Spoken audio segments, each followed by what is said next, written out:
Greetings folks, the long-awaited Tempest Rising is finally here. After years of Command & Conquer being used as a cheap marketing tool for mobile games, we finally get a proper spiritual successor. So, what is Tempest Rising? It's a bold take on the original Command & Conquer, and I mean the Tiberium saga, not the Red Alert in case you're wondering why. I have to make this distinction as well. I won't let you have the satisfaction of catching me. I'm escaping to the one place that hasn't been corrupted by capitalism. Space! One as communist escaping to the moon to flee capitalism, and the other one as... In the name of Cain! In the name of Cain!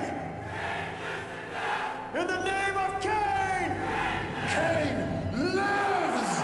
The geopolitical implication of a mysterious substance appearing on Earth and forever changed the course of history, but everything is grim and dark.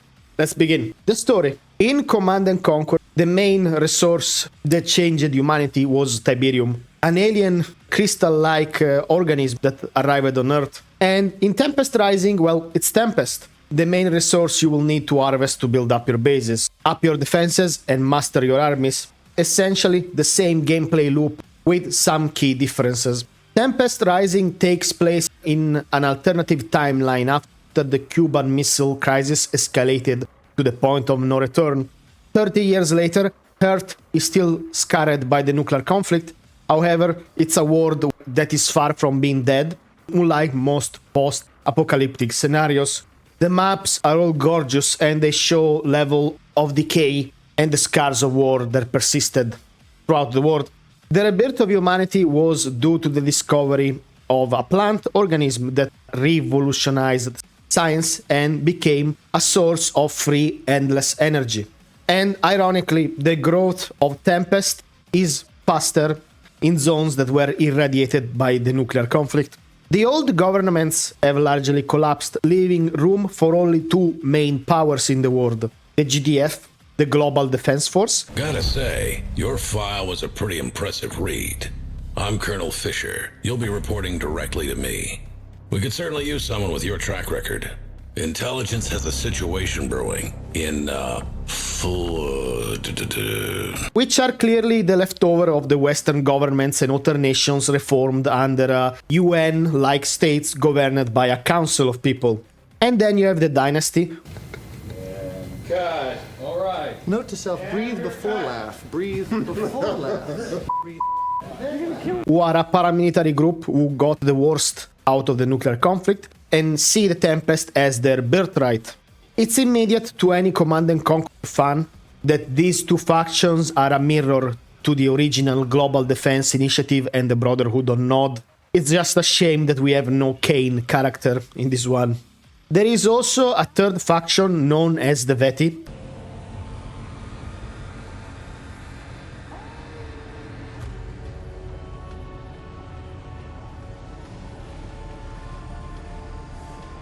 At launch, they are not playable, but they will be accessible in a later update. At this moment, the devs are focusing on delivering a more polished balance for the first two factions.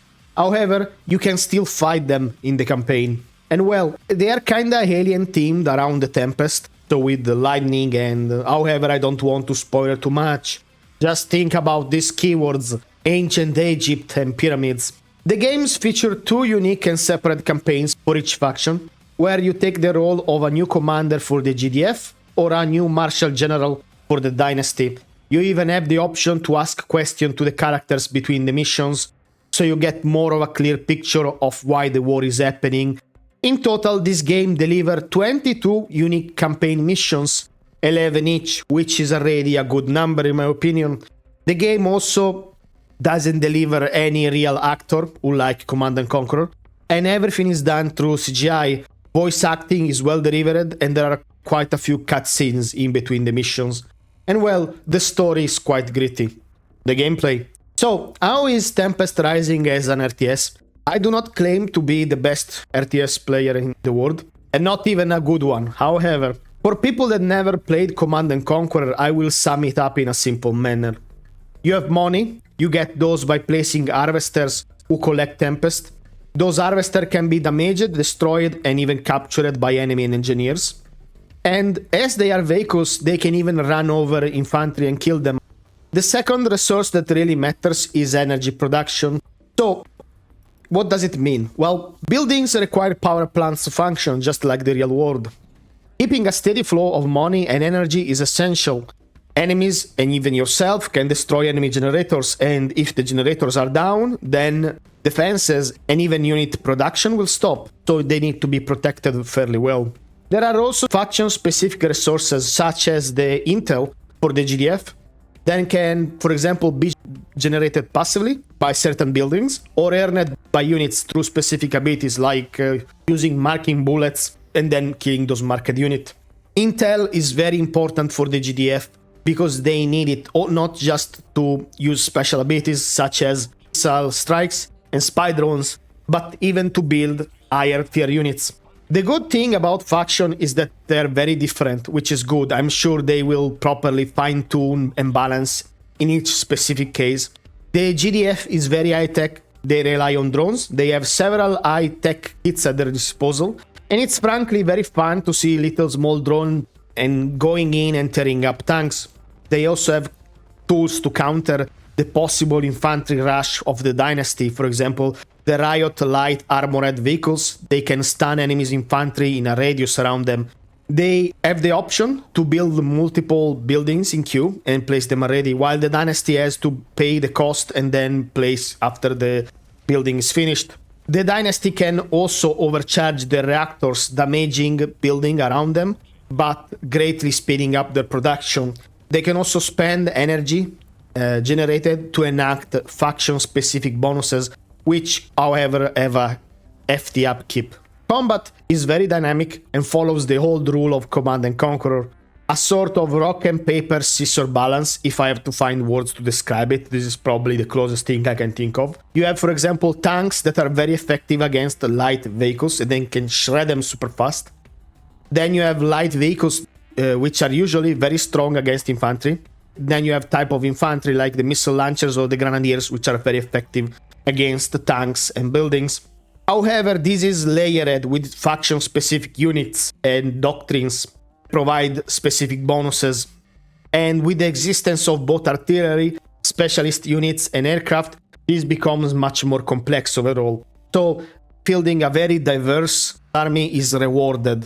Doctrines are like mini tech drinks. They let you tailor your strategy for the match. For example, you have the GDF Intel Doctrine that boosts reconnaissance and precise strikes, while mobility is more for speed and flanking. Those choices add more depth without being too overwhelming, because frankly there are not like so many options. You need to keep this in mind, however, that the game has some micromanagement elements that should not be ignored, as units have abilities that can alter the course of a fight very rapidly, and these require both knowledge and timing. The GDF can field a total of 24 total units versus the 23 of the Dynasty, unless I counted wrong, which is highly possible knowing me. And I have no idea how many units the VETI have in their arsenal, likely they are on a similar number. However, it's clear that a lot of respect and passion was put into this project, so we can expect more updates in the future, or maybe even a fully fledged expansion, like we used to get once upon a time. The importance of this game for an RTS fan. I'm not ashamed to say this, RTS are not in a good state. We get an RTS game once in a blue moon. The last one I remember playing was Grey Ghoul. I don't even know when that game came out. And to be honest, I didn't really like it. And I consider this game to be a proper love letter for the original Command & Conquer. The closest thing that we got since 10 years or more. Because frankly, let's be honest, Electronic Arts has no intention to ever make another proper RTS that is not a browser game, a mobile game, or even a remaster. They just don't care. And maybe, just maybe, if this game is a big success, more developer might decide to give RTS another shot at coming back alive. I'm sure that there is an audience for people that still want to play these games. I can tell you what, however, the game is a lot better than Tiberian Twilight for sure. At least this is a game that I'm willing to play more than once, at least in my personal opinion. I still wish someday we will get something more closer to Red Alert 2 or 3, because it was my favorite Command & Conquer, and I really loved the wacky humor, even although 3 really went crazy with it. And the Soviet troops still crack me up. Kill them like watermelon! Conscript training finished. Ready to fight for Union. Are you supposed to do something? This is nice coat. We serve glorious Union. I made Premier proud. They have guns too? Tell the Premier I've been wounded. Is Tempest Rising worth it? If you're a Command and Conquer fan, there are some things that you should know about this game. Most of it's about personal preference, but the game tone is very serious. Compare it or straight up put it next to the original games. The voice acting is good. However, I would not say that the overall delivery, even with the CGI versus the real actors, is on the same level. At this very moment, there are not a lot of maps for skirmish. In the future, I'm sure they will add more, as well as the VETI, who at the current moment you cannot play. Also, don't expect this game to deviate too much from the Command and Conquer formula, because, well, it's a spiritual successor after all. However, yes, I had a good time in this game and I liked it. So yeah, I would suggest you to get this game. Or if you want to wait for a more polished experience, you can buy it in the future. Thank you for watching. If you enjoyed this video, please leave a like and subscribe. Have a good day. See you.